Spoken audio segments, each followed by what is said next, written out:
नमस्ते, बालाजी हिंदी टैरो में मैं कृष्णा दास फिर से आ गई हूँ आप लोगों की स्वागत करने।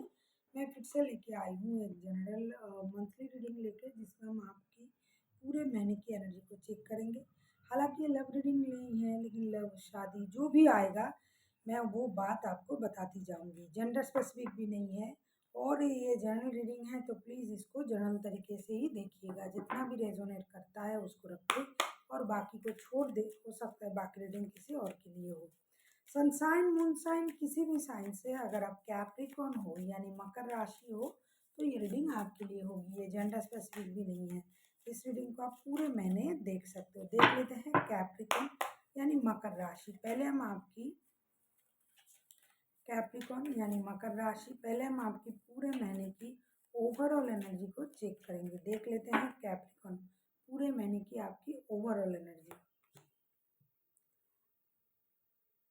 द हार्मिट का एनर्जी आया है। ऐसा लगता है कैप्रिकॉर्न पूरे महीने आप अपने सोच में, किसी सोच में स्टक रह सकते हो और हो सकता है कि आपको कुछ डिसीजन लेना होगा, लेकिन आप उसमें स्टक रहोगे। बहुत ज़्यादा सोचने समझने के बाद ही आप कोई डिसीजन लोगे। और ऐसा भी लगता है कि पूरे महीने में आप स्पिरिट के साथ कनेक्ट करने की बहुत ज़्यादा कोशिश करोगे, स्पिरिचुअल एनर्जी में बहुत ज़्यादा रहोगे। ऐसा लगता है कि आप बात करने से ज़्यादा चुप रहने में आपकी एनर्जी रहेगी, ऑब्जर्व करने में आपकी एनर्जी रहेगी। आप सीखने की कोशिश करोगे बल्कि सिखाने की नहीं, ऐसी आपकी एनर्जी रहेगी। देख लेते हैं आपकी फर्स्ट के जो 10 डेज हैं वो आपके लिए क्या लेके आ रहा है। देख लेते हैं फर्स्ट के 10 डेज आपके लिए क्या लेके आ रहा है। कैप्रिकॉर्न यानी मकर राशि, फर्स्ट के 10 डेज आपके लिए क्या लेके आ रहा है।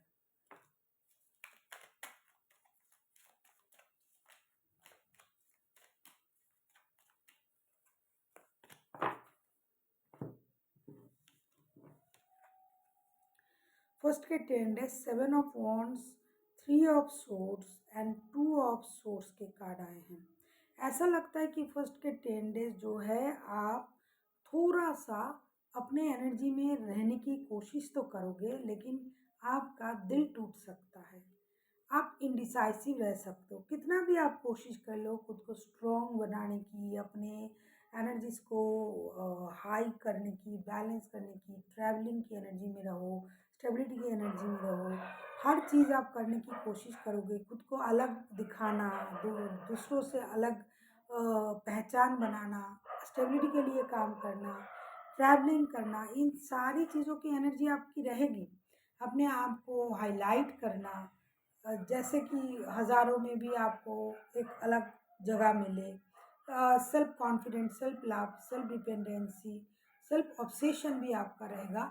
लेकिन इसके बाद भी आपका दिल टूट सकता है, किसी से आपको धोखा मिलने की एहसास आपको हो सकता है आपके पास 2 रिश्ते हो या 2 काम हो, तो उसमें आपको जगलिंग करना पड़ सकता है। डिसीजन लेने में आपको परेशानी हो सकता है। इतनी परफेक्ट होने के बाद भी आपको डिसीजन लेने में प्रॉब्लम दिखाई दे सकता है। हो सकता है आपका लिया हुआ डिसीजन ही आपको परेशान कर सकता है, या फिर किसी की धोखे, किसी की पीठ पीछे वार करना आपको परेशान कर सकता है।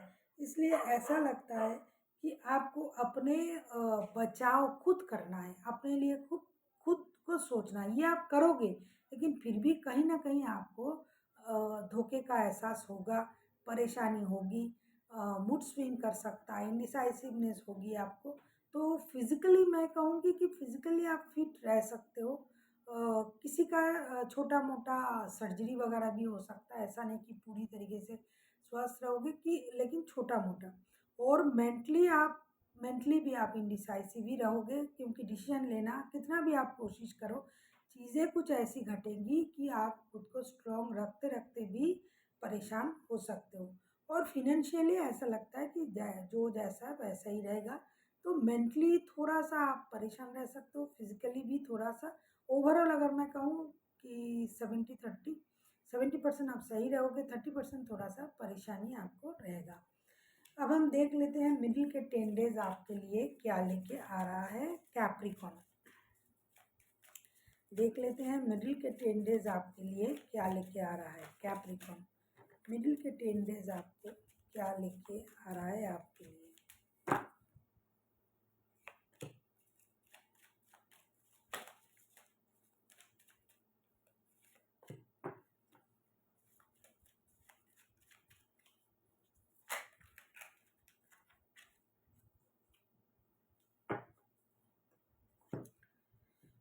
मिडिल के 10 डेज आपके लिए 9 of wands, queen of swords and 9 of swords के कार्ड आए हैं। ऐसा लगता है कि मिडिल के जो 10 डेज हैं वो आपको एक फिर से आपको एक डिसीजन लेने की तगार में लाके खड़ा कर सकता है।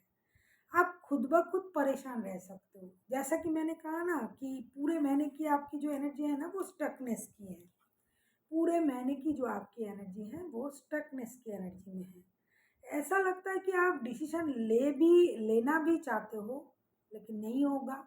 लेने की कोशिश कर रहे हो लेकिन नहीं होगा। कुछ चीज़ों में आप अपने एनर्जीज को अपने दिमाग का इस्तेमाल भरपूर करोगे। डिसीजन लेने आप पहुंच जाओगे कि मुझे ये करना है लेकिन फिर भी आप रुक जाओगे क्योंकि चीज़ें उस तरीके से आपके सामने प्रेजेंट नहीं होगा जिस तरीके से आप सोचोगे। दूसरी जो मुझे लगता है कि आप बहुत ज़्यादा हाई एनर्जी में रहने के बाद भी इंडिसाइसिवनेस आपके लिए काम करेगा। एंड में आके आपको कुछ चीज़ों की डिसीजन लेना पड़ सकता है। हो सकता है बहुत दिनों से आप कुछ सोच रहे थे ये करें या ना करें, तो वो कर भी सकते हो। ऐसा है कि आप ना खुद ही अपने परेशानी को बुलावा दोगे। जितना नहीं हुआ, जितना चीज़ें नहीं घटी, वो आप सोच-सोच के उसको बढ़ाओगे। आपको ये लगेगा यूनिवर्स मेरे साथ ही ऐसा कर रहा है, मैंने ऐसा क्या किया, मैं तो बहुत ज़्यादा स्पिरिचुअल इंसान हूँ, तो मेरे साथ ऐसा क्यों गलत हो रहा है।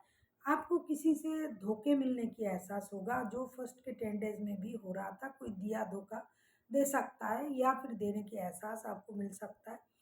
उसके लिए आप अलर्ट रहोगे। आपको ये लगेगा कि मुझे अलर्ट रहना है। अगर ना भी मिला, इतना भी किसी ने आपको कुछ कह दिया, तो आपको उसको बढ़ा-चढ़ा के सोचने की एक परेशानी नज़र आ रहा है मुझे। तो मैं जहाँ तक देख रही हूँ मेंटल हेल्थ ना आपको परेशान करेगा क्योंकि आप खुद से खुद को परेशान करोगे इसलिए। फ़ाइनेंशियल स्टेबिलिटी आपको रहेगी क्योंकि आपके पास जो है जितना है वो सफिशिएंट है। पैसे को लेके आपको परेशानी नहीं रहेगी। ऐसा लगता है काम, रिश्ते इन चीज़ों में आपको परेशानी हो सकता है और आपकी खुद की बनाया हुआ सोच ही आपको परेशान कर सकता है। तो मेंटली, फिज़िकली एंड फाइनेंशियली आप जो रहोगे वो 50-50 होगा। ऐसा नहीं कि बहुत अच्छे रहोगे, बहुत नहीं, क्योंकि आपका डिसीज़न ही आपको परेशान करेगा, आपका सोच ही आपको परेशान करेगा। अगर आपको रीडिंग अच्छी लगे चैनल को सब्सक्राइब कर दीजिएगा, लाइक शेयर एंड कमेंट करना भी ना भूलिए। किसी को पर्सनल रीडिंग चाहिए तो डिस्क्रिप्शन बॉक्स में इसका डिटेल्स है, आप उसे पढ़ के मेरे साथ कांटेक्ट कर सकते हो। देख लेते हैं एंड के जो 11 डेज हैं वो आपके लिए क्या लेके आ रहा है।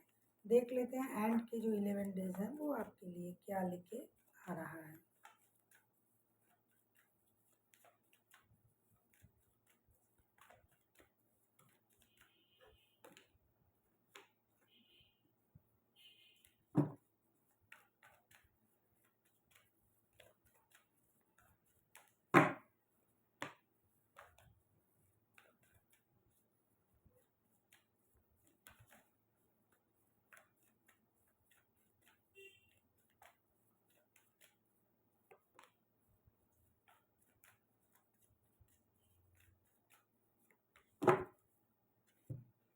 एंड के जो 11 डेज हैं king of pentacles, strength and 9 of pentacles के कार्ड आए हैं। एंड के जो 11 डेज हैं एंड के, उसमें आपको एक हिम्मत मिलेगी अंदर से। आप खुद को स्ट्रॉन्ग महसूस करोगे। फिनेंशियल स्टेबिलिटी पूरी तरीके से आपका हो जाएगा। ग्रोथ, सक्सेस, अबंडेंट, जो पैसे आपने कहीं इन्वेस्ट किए थे, जो रिश्ते में आपका इन्वेस्टमेंट था, पैसों में इन्वेस्टमेंट था, उसका पाने का एक वक्त आएगा और आपकी जो मेहनत है वो रंग लाएगा। साथ ही साथ आप अपनी इनर स्ट्रेंथ को भी इन्हेंस कर पाओगे क्योंकि बहुत ज़्यादा इंडिसाइसिव हो आप, बहुत ज़्यादा परेशानी आपने देख लिया, एंड आते आते आप में एक हिम्मत आ जाएगा। आप अपने आप को स्टेबल जगह पर देखोगे, स्टेबिलिटी के बारे में सोचोगे, कहीं आप ट्रैवल भी कर सकते हो। सबसे अलग खुद को देखना, जैसे कि self obsession, self love, self confidence, self dependency में आप आ जाओगे। कोई आपको डरा भी नहीं सकता, आपको परेशान भी नहीं कर सकता, आप खुद भी परेशान नहीं होंगे, क्योंकि जो भी परेशानी आपका था, जो भी चीज़ें आपको परेशान कर रहा था, उन चीज़ों से आप खुद को बाहर लाओगे अपने कोशिश से। पूरी तरीके से आप फिनेंशियली, मेंटली एंड फिजिकली पूरी तरीके से आप स्ट्रॉन्ग बन जाओगे। बहुत अच्छा। अब हम देख लेते हैं यूनिवर्स की तरफ से आपके लिए क्या गाइडेंस है, एंजल की तरफ से।